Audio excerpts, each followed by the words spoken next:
ഖിയാമത്ത് നാളിൽ അർശിന്റെ തണൽ ലഭിക്കുന്ന 7 വിഭാഗങ്ങളെക്കുറിച്ച് പറഞ്ഞപ്പോൾ അതിലവസാനത്തെ 3 വിഭാഗത്തെക്കുറിച്ചും നബി സല്ലല്ലാഹു അലൈഹി വസല്ലമ പറഞ്ഞ കാര്യങ്ങൾ ശ്രദ്ധിക്കേണ്ടതാണ്.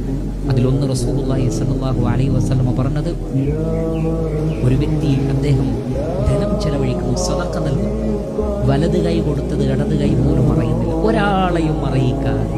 ഞാനും എൻ്റെ റബ്ബും പിന്നെ ആ വ്യക്തിയും അറിഞ്ഞാൽ മതി, വേറെ ഒരാളും അറിയണ്ട. ഇങ്ങനെ തീരുമാനിക്കാൻ ചില്ലറ ക്ഷമ പോരാ. കാരണം പിശാച് ഇങ്ങനെ പറഞ്ഞുകൊണ്ടിരിക്കും. നമ്മൾ ചെയ്യുന്ന ഒരു നന്മ 1 or 2 ആളുകളെങ്കിലും അറിഞ്ഞിട്ടില്ലെങ്കിൽ ആളുകൾക്കൊരു സമാധാനം ഉണ്ടാവും. അപ്പോൾ ചെയ്യുന്ന സമയത്ത് കണ്ടിട്ടില്ലെങ്കിൽ പിന്നീട് പറഞ്ഞറിയിക്കും. അതിനാണ് സുമഅത്ത് എന്ന് പറയുന്നത്. റിയാ എന്ന് പറഞ്ഞാൽ നമ്മൾ ചെയ്യുമ്പോൾ തന്നെ വേറൊരാൾ കാണട്ടെ എന്ന് വിചാരിച്ച് ചെയ്യലാണ്.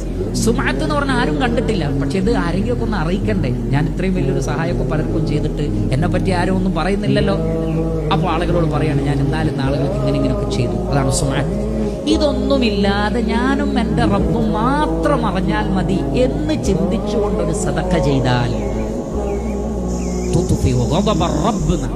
അള്ളാഹുവിന്റെ കോപം കെട്ടുപോകുന്നതാണ്. ആ അടിമയോടുള്ള അള്ളാഹുവിന്റെ ഏതെങ്കിലും നിലക്ക് അയാൾ തെറ്റുകാരനാണെങ്കിൽ അള്ളാഹുവിന്റെ കോപം കെടുകയും അള്ളാഹു ആ വ്യക്തിയെ തൃപ്തിപ്പെടുകയും ചെയ്യും. അങ്ങനെയുള്ള സദഖകൾ.